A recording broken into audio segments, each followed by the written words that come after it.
Hello and welcome. Today, we are getting proactive. We're not just talking about health in some abstract way. We're talking about how to build your own personal system for a longer, healthier life. It's time to open up the toolkit. But first, we have to start with this really strange paradox, don't we?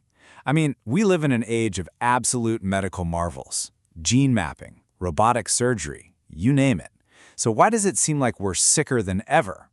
That's the big question we're going to unpack. And just look at this contrast, it says it all. On one side, you've got the incredible promise of modern medicine, AI, deep learning, things that feel like science fiction. But then you look at the other side. That's the reality. The data shows that the top causes of death are almost all lifestyle-driven conditions.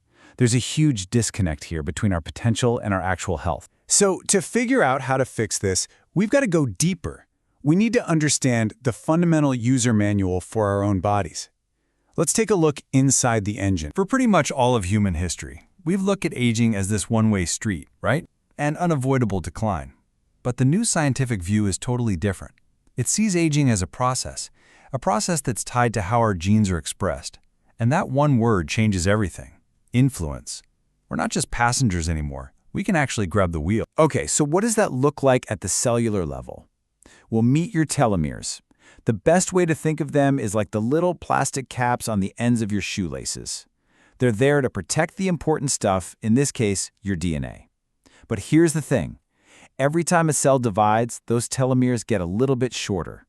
At birth, you've got about 10,000 base pairs. By age 60, you could be down to 5,000 or 6,000. Shorter telomeres simply means less protection for your DNA. But what's so amazing is that our bodies have their own built-in defense force against all this damage. They're called sirtuins.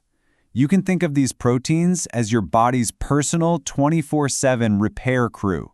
They literally rush in to fix DNA damage, and they manage this critical cleanup process called autophagy, which is basically recycling old, worn-out parts of your cells. They're the guardians of your genetic code. At the same time, though, our bodies are under constant attack from the inside, and the main culprits are these things called free radicals. Here's the simple version. A healthy atom is stable and balanced, but when it loses an electron, it becomes this chaotic, unstable free radical. It starts bouncing around inside you like a tiny spark from a fire, damaging healthy cells, fats, even your DNA. This chaos is what we call oxidative stress. So you've got this constant internal battle going on between damage and repair. And here's the good news. You can absolutely tip the scales in your favor. It all comes down to focusing on 3 simple but incredibly powerful pillars that are completely within your control. And here they are. It's not rocket science. It's fuel, movement, and recovery. Think of it like a 3-legged stool. If any one of those legs is shaky, the whole thing becomes unstable. If you can get a handle on these 3, you are building an incredible foundation for long-term health. Pillar number 1, fuel. And listen, this isn't about some crazy extreme diet. It's all about balance. This meal plan, even though it was designed for diabetics, is actually a fantastic blueprint for just about everyone. It's all about tons of vegetables, lean proteins, healthy fats, and smart carbs that don't spike your blood sugar. The real takeaway here is that food isn't just calories, it's information. It's literally sending signals to your genes. Okay, next up, movement. And the formula here is surprisingly simple, but so effective. You just want to aim for about 30 minutes of activity 5 times a week. The goal is to get your heart rate up to around 130 beats per minute. And this doesn't have to be some grueling marathon. We're talking a brisk walk, dancing, cycling, whatever you enjoy. Consistency really is so much more important than intensity. And that brings us to the third and maybe most underrated pillar, recovery. This is all about your nervous system, which really has 2 main gears. You've got your fight or flight mode, that's our ancient survival instinct, and then you have rest and digest. The big problem with modern life is that the constant dings, alerts, and pressures can get us stuck in that fight or flight gear, leading to chronic stress. And you can see how this plays out biologically. This chart shows the natural rhythm of cortisol, your main stress hormone. It's supposed to peak in the morning to get you going, and then drop way down at night so you can sleep.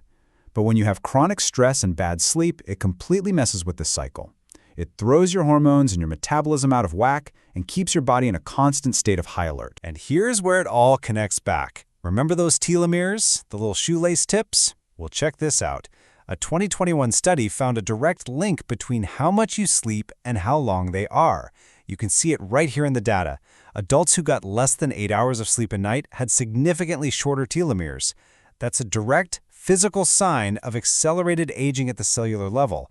It's such a powerful reminder. Sleep is not a luxury. It is essential maintenance for your DNA. Okay, so we've covered the science and we've covered the lifestyle pillars. So how do you actually track your progress? This is where we need to totally reframe the idea of a health checkup. It's not a test that you pass or fail.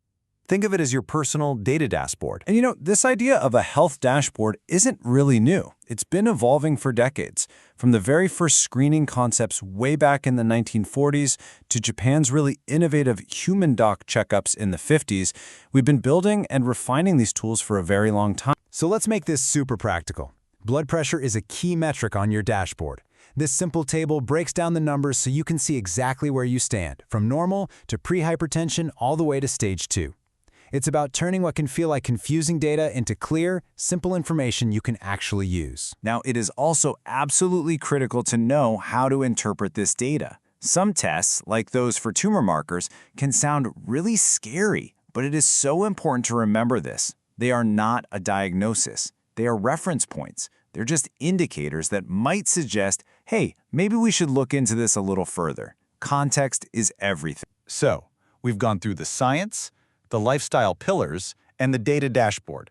And all of this leads to one final, really empowering idea. It's time to stop being a passive patient and start becoming the CEO of your own health. So here's the philosophy, the mindset behind being a health CEO. Health isn't just an on or off switch. It's a spectrum. You go from healthy to what you might call subhealthy or high risk, and then to full-blown disease. The goal of a good health CEO is proactive management. It's about recognizing when you're drifting into that yellow zone and taking action to steer yourself back to green long before you ever get close to the red. So let's put it all together. Here's your toolkit. Number 1, understand the basics of your body's engine. Telomeres, sirtuins, oxidative stress. Number 2, master those 3 pillars: fuel, movement, and recovery. Number 3, use your health checks as your data dashboard to guide your decisions. And finally, bring it all together by making that powerful mental shift from being a passive patient to a proactive manager. Because in the end, health isn't some destination you arrive at. It's a system you have to build, manage, and fine-tune every single day. The science is clearer than it's ever been, and the tools are right there in your hands, so the only real question left is, are you ready to run yours?